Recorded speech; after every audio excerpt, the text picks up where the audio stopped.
You're Johnny? Am I? I sure hope so. Come on in. We're here to help you.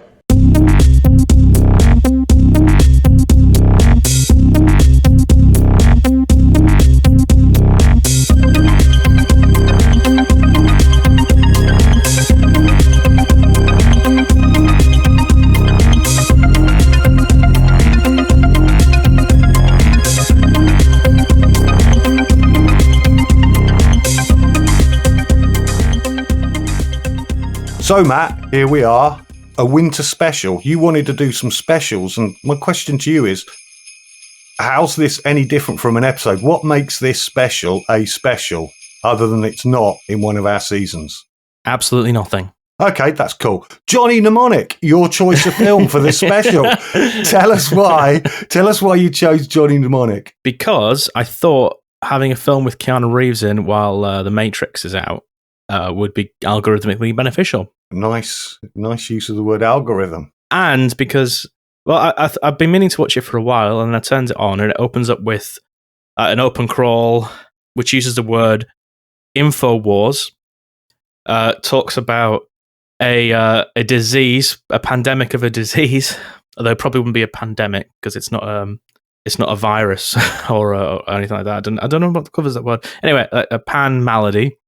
And then it goes the internet in 2021, and I was like, okay, we should do this because this is our last chance to do it before the end of 2021. So in other words, this film is set in 2021, and we are now in 2021. So we can have a little bit of a chat as we go along about how 2021, because it's made in 1995. Yep. So 26-ish years in the future. How well did they get it right?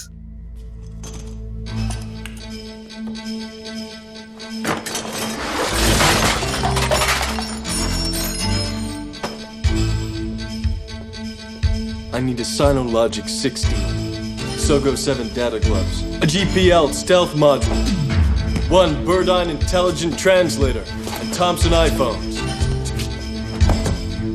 So this is a film set in 2021 in which very sort of cyberpunk neo-noir thing from the 90s. We've not done one of those recently, have we, Dave? The main character played by Keanu Reeves is Johnny Mnemonic, who is an information carrier. Now, just a minute. I need to stop you there. His name really isn't Johnny Mnemonic. It's more like Jesus Christ. You know, Christ isn't Jesus' second name. Fine, Johnny, just Johnny. Johnny, just Johnny, or AKA Mr. Smith. So Johnny, just Johnny, is an information carrier. He has an implant in his brain, which is wet-wired. Don't like that word, but it's used into his brain, taking a part of where some of his memories used to be, and it can store data for data smuggling. It has a whopping 80 gigabytes, which can be double to 160 gigabytes, which is not very much space, as he discovers quite quickly. In an attempt to get his memories restored, enough money to get his memories restored, he takes on a job which requires more data storage than he has. He has to get it out of his head within 3 days, or he dies. Yeah, that gives you a nice countdown, doesn't it? Yeah, and to avoid sort of really rolling through every single thing, basically it's very noirish. So lots of people want this data in his head, and it's worth a lot of money, and it's also very beneficial for the world because it is a cure for the syndrome that's besetting humanity. Yeah, I think you've stressed the noir aspect of this several times, and I think that's exactly right. And I'm not really just talking about the kind of the mise en scène, the look and feel of it, but it's really like the way in which the film is structured. You know, you pass through a number of scenes, a number of scenarios, and you know it's made quite clear Johnny doesn't know what he's carrying. He doesn't even really care, what he's carrying. As the film progresses, you just keep getting clues and windows into what it might be. And he goes through a number of scenarios. You know, he'll meet a lot of characters along the way. Slowly, the scenario is revealed. It's kind of like these little series, little chunks of lacking information are returned to him piece by piece by piece until at the end, everything is revealed and the world is revealed to him in that way. And that's very noir, yeah? Absolutely. The hollow man at the centre doesn't really know what he's got himself involved in, and it's usually a man.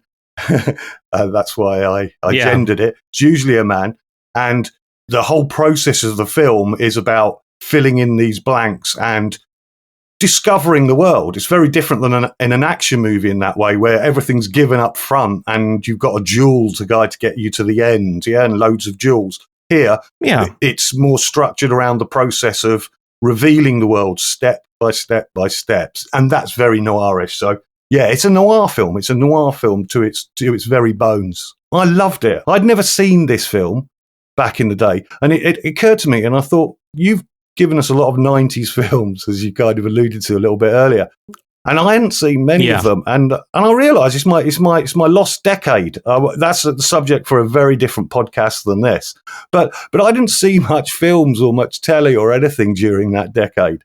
I was away with the fairies, so to speak. And it's been an absolute revelation having this first year of the podcast, and you introducing me to all these films of ones that I've missed. And Johnny Mnemonic, I've got to say, it's bursting with ideas, and it's one of those films that you watch it the first time, you fall in love with it. You watch it a second time, and you think, my word, there's a lot in here, and there's a lot going on, and it's really clever, and there's lots of layers to it. So, to all those people that kind of come down a bit on this film, I say to them all, you've got that very wrong. You've got it very wrong indeed. Yeah, absolutely. I mean, what I would say to it is you just have to realise what unlocks this film is that the director was also a carpenter. Okay. Yeah, it's why he prefers wood and acting. Oh, for God's sake. Now, yeah, okay. I'm not buying that either. I did a lot of Keanu Reeves rewatches. Keanu. That's as may be. And I went back to the Bill and Ted's, which are absolutely awesome, which come before this, of course. And he's a brilliant comedy actor. Yeah. And it's when the comedy kicks in towards the end of the film that he's absolutely stunning. He's brilliant. I know. He's got a certain style. He plays a hollow man, and that's again feeds into this whole. Yeah. He is a blank. He is someone that's shallow. He's someone that doesn't care about anything. And it's there from that very first scene where he's in a hotel room, he's hooked up with a prostitute. He mentions prostitutes later in the film. He's not a action hero. He is a horrible, self-centered capitalist, for want of a better word. Absolutely. And it is a privilege seeing him acting before. I think this happened a little bit before the second Matrix film, when he learned that it's possible for him to move his head without moving his shoulders. You're going to keep on hammering on this one with your carpenter metaphor, aren't you? I like him. And I think he's a very well-loved figure in Hollywood. And deservedly so. Yeah, deservedly. And, I just think it's fair to some of the issues with this film. So, I mean, it's a bit clunky. Doesn't mean it's a bad film. It's a bit clunky, but I like it as well, I think. I hadn't actually seen it properly. I think my dad was watching it and I was in the room when I was a teenager. And the only thing I really remembered was the fact that they were in a dark room at some point. And the laser garrote thing, which was really cool.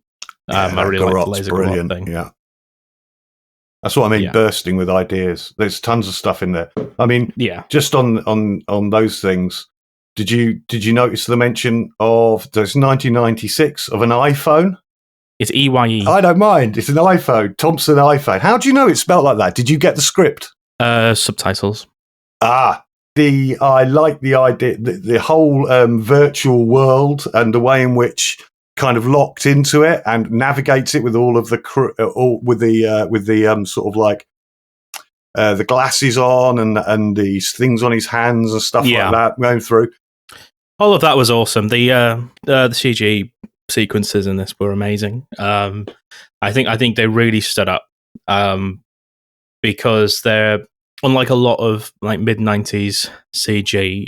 it's stylized.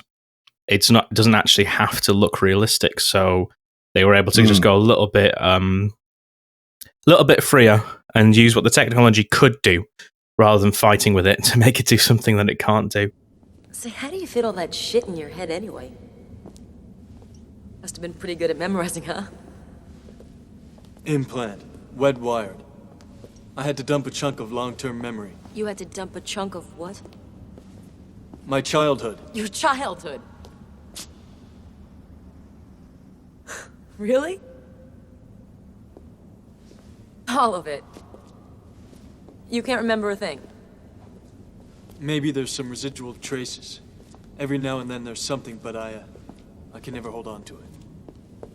That's a seriously weird-ass thing to do. Yeah, well, maybe I didn't lose anything I wanted to keep. I needed the space for the job.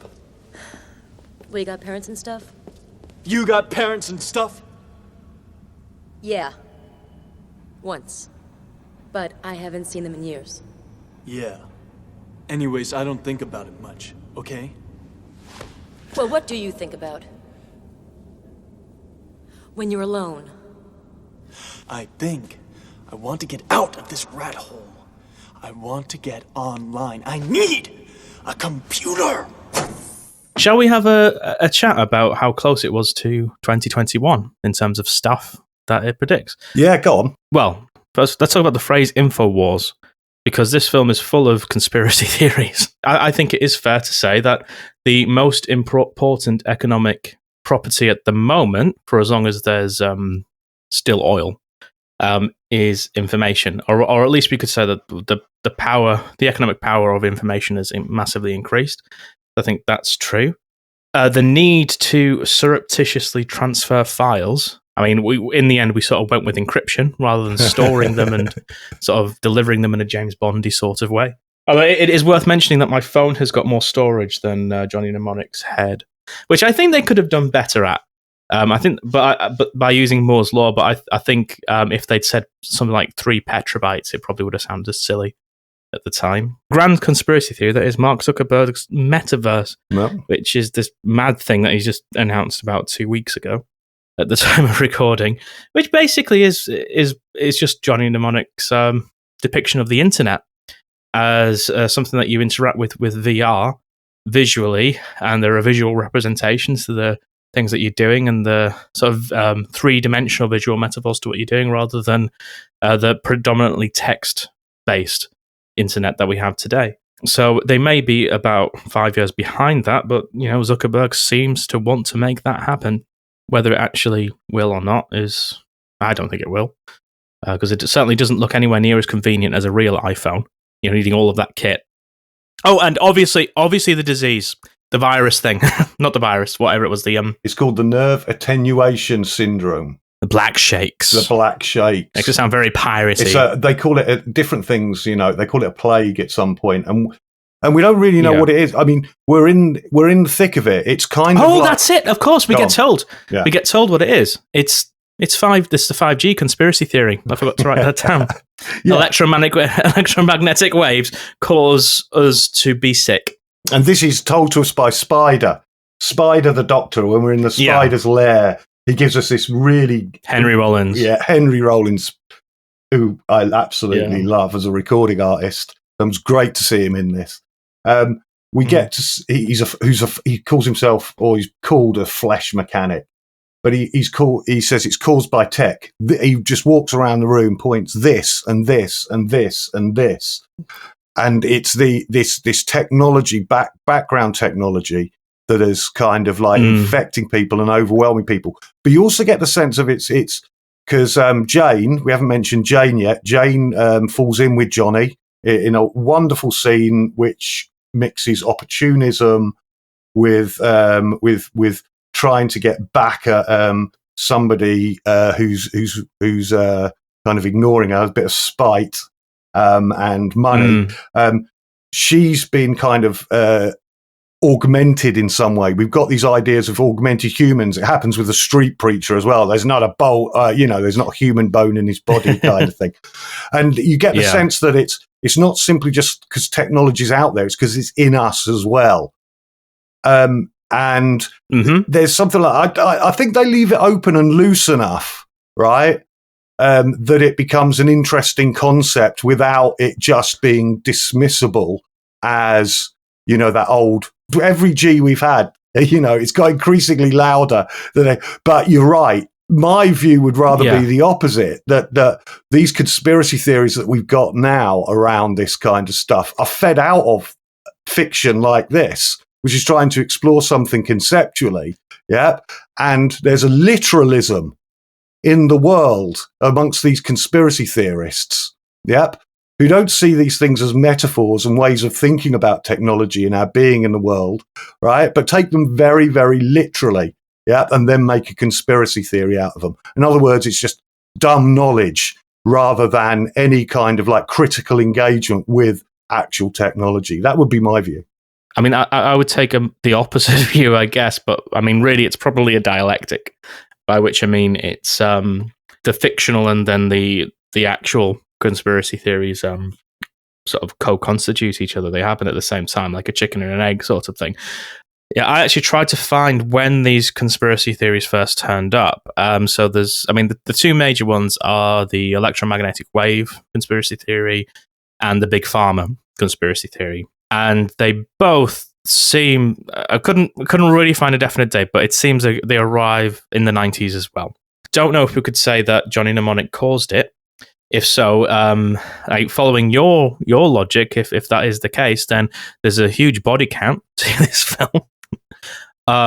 Or there's a kind of 90s desire for answers to certain questions about this, which sort of starts to snowball. So like mid-90s in the UK is when the MMR, or the false claims of MMR being ineffective, the beginnings of vaccine denial in the UK was happening. It's the beginning of the information technologies allowing new forms of communication and collaboration across the world. And it is really the information technologies that have allowed things like the conspiracy theories mentioned to become as prominent as they are now. Facebook groups being the most. I don't know. I don't know enough to say if there's not most impactful, but certainly the ones most in the spotlight at the moment. So it's sort of coming from a time where the Berlin Wall has just fallen. In Fukuyama's words, stolen from Hegel, that we have at the end of history, and things seem to be just getting better.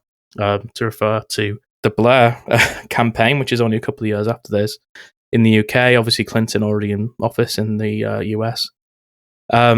Things seem to be generally getting better on a sort of like a slightly mixed market, sort of third way capitalism, and I think that leaves open more room for questioning about other stuff.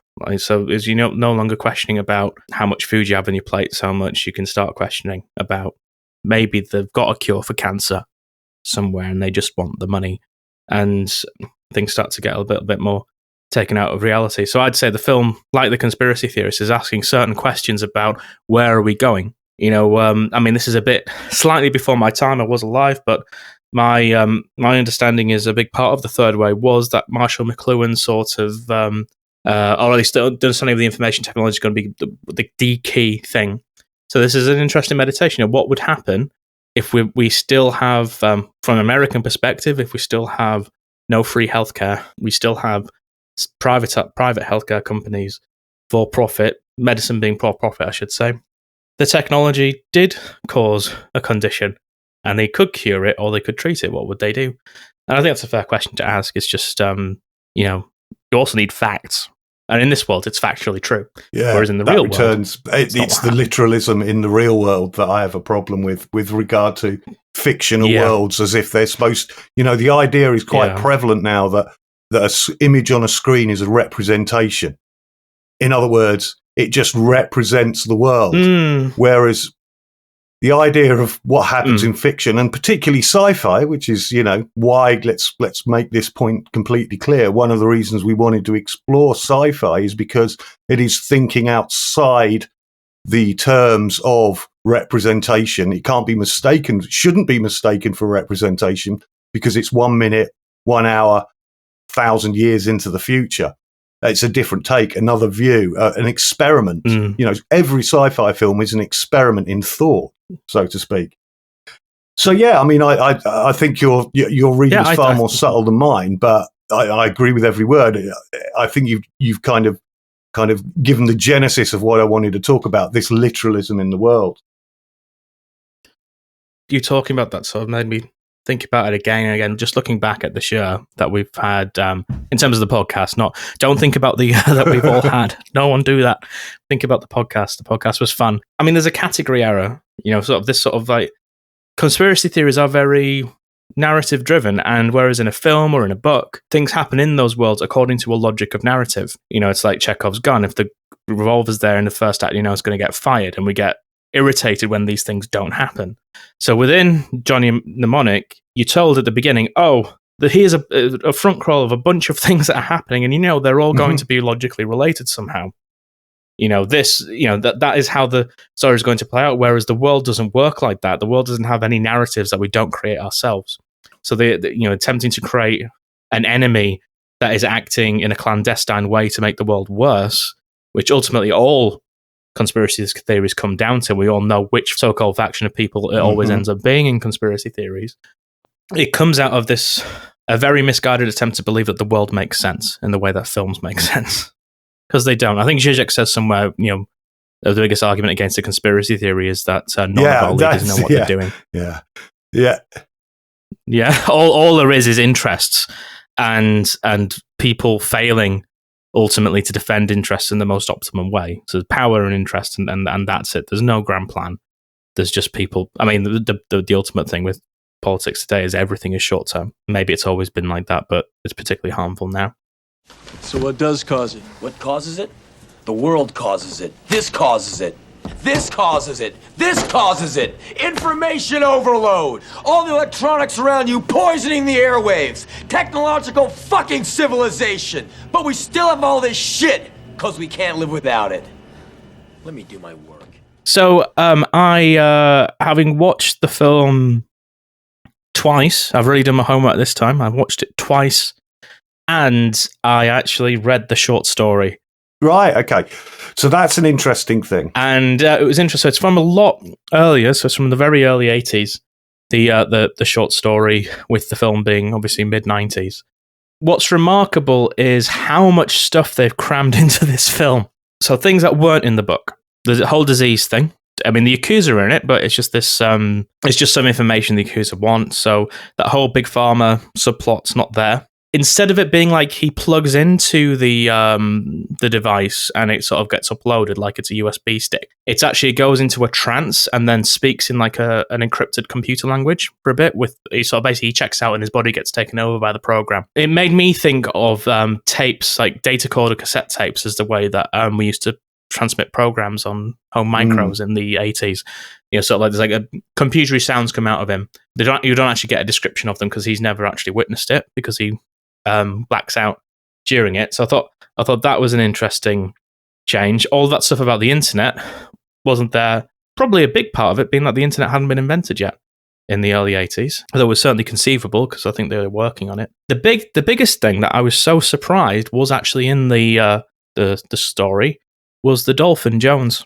It's a little bit more dark in the book because he's actually been. He seems to be a bit more independent. It's like they sort of interact with him completely like as a human. So that's sort of implied in the film, but you don't really see it. But he's also addicted to heroin. And the military did that to help control them because they had problems with the dolphins committing mutiny. This is true. They were training dolphins during the Second World War to deliver bombs. It's going to develop a mechanism by which you could put pigeons inside rockets as well. To make them homing. It sounds like a joke. It isn't a joke. The poor animal community of this earth. We don't only eat them. We don't only torture them. We use them as weapons. Yes. Yeah.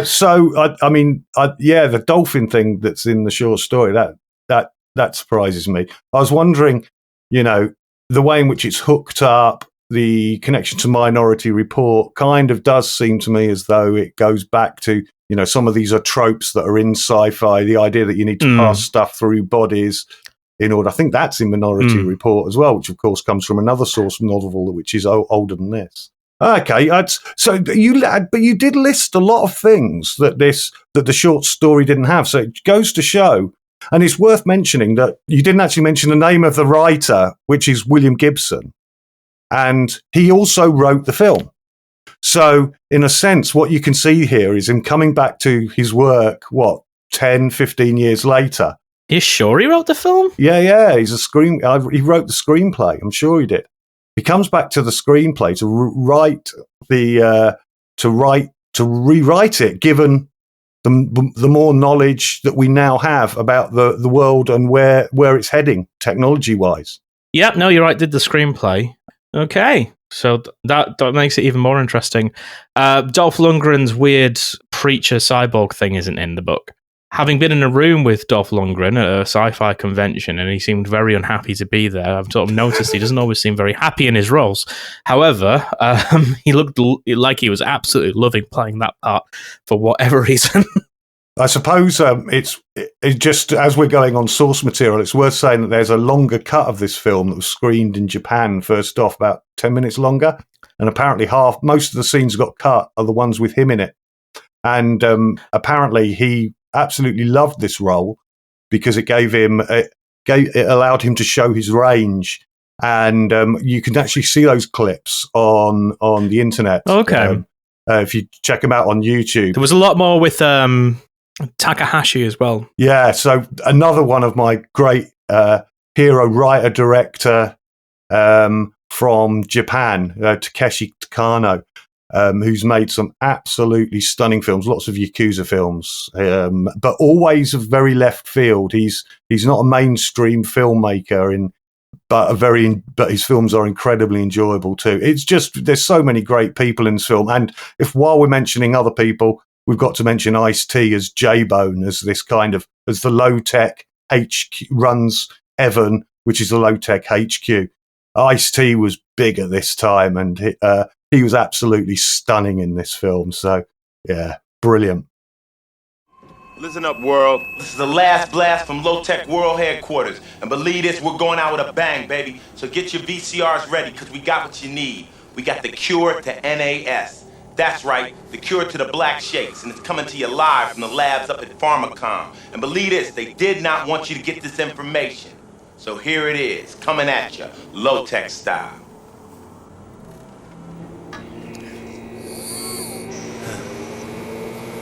Hit me.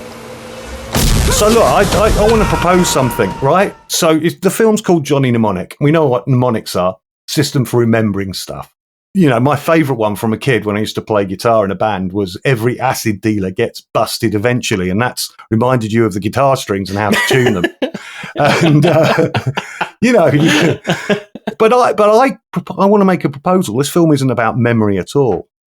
Mm-hmm. Rather, it reminded me very much of Lacan's idea of the barred subject. So I want you to imagine an S with a line running through it. So Lacan, 20th century psychoanalyst from France, sort of like picking up Freud's mantle. Like a dollar sign. Yeah, but the line is at an angle. Oh, an S crossed out. Yeah.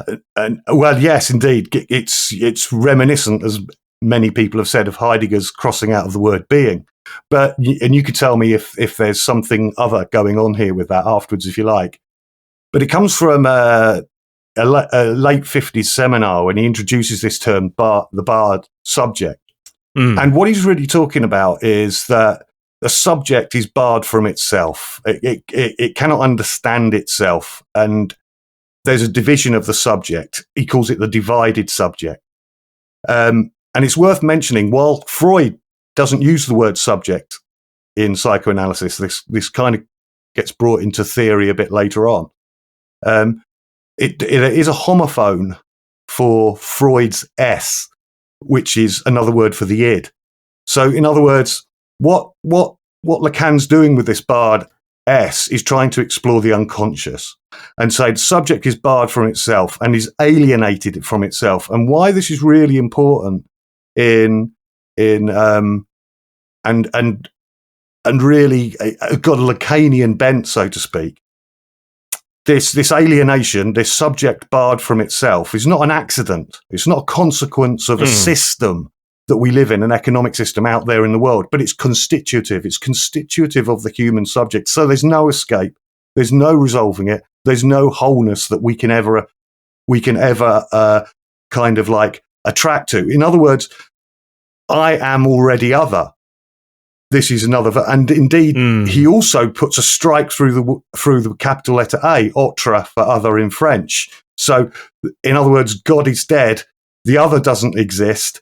There's an incomplete other. So you've got this kind of like this fractal notion of the subject, where we're barred from ourselves, but we're also barred from the other, from any kind of meaning outside the world as well. And I think the film does this really well. And here's just 6 moments where I think the film really plays on this with some images. So it's there in the very opening scene. In the opening scene, Johnny's on the bed, Ralphie is there. And what does Johnny want? He tells us he's had loads of his memories pushed out so he can have this wetware in there. And he doesn't know his second name. We find out a bit later. Yeah, hence we get the Johnny Who, Just Johnny from Spider. Yeah, keeps calling him Just Johnny, making this point. Johnny Who. He doesn't know who he is. His date at the hotel asks him who he is, where he's from. He doesn't know. He's got this. He doesn't know his second name. Think about when he's just on the upload. He walks into the bathrooms, that mirror, and there's this picture of a reflection, and he's just split into 3 Johnnies, and that immediately comes back to the 3 images in the room, which are going to be the encoding key, which itself gets split and half destroyed. So this idea of splitting is going on all the time throughout the film. You've got these other moments where he keeps getting little bits of memory come back and hit him. He's just got this idea of he doesn't know who he is. He's barred from himself. And this plays out in all of the images throughout the film. It's not a film about memory. It's about how we are, in a sense, not really able to understand the world, be in the world fully, or understand ourselves, or know what our motivations are fully. And I think that's why his speech, the famous speech from the film where he's standing on that kind of heap of dirt and goes, look, I'm down with the dogs, last week's newspapers blowing in my face. I want room service, blah, blah, blah, which is kind of like this big speech of privilege that he gives. I want to be in the Imperial Hotel in Beijing. I think that's where it was. Yeah. He doesn't know who he is. He's barred from himself. It's not a film about memory. It's a film about subjectivity. What the fuck is going on?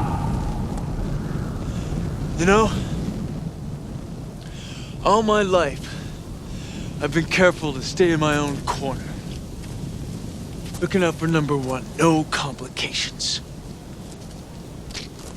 Now suddenly, I'm responsible for the entire fucking world. And everybody and his mother is trying to kill me if my head doesn't blow up first. Maybe it's not just about you anymore. Listen. You listen to me. You see that city over there? That's where I'm supposed to be. Not down here with the dogs and the garbage and the fucking last month's newspapers blowing back and forth! I've had it with them! I've had it with you! I've had it with all this! I want room service! I want the club sandwich! I want the cold Mexican beer! I want a $10,000 a night hooker!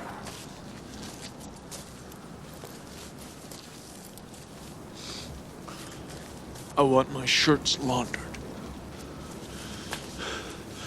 Like they do at the Imperial Hotel in Tokyo. So one of the things that really struck me is the end sequence. This ties into what we were saying before about the link between sort of real world conspiracy theories and some of the basic premises of this film. Which is that there are clandestine agencies in this film that are doing bad things to the world. There's clear enemies. And within that, there's this idea if the truth is found and everyone finds the truth and so discovers the truth and then things will get better. And I think that's really played out in the sequence whereby the low-techs, who, in the film at least, are basically WikiLeaks, as far as I can tell.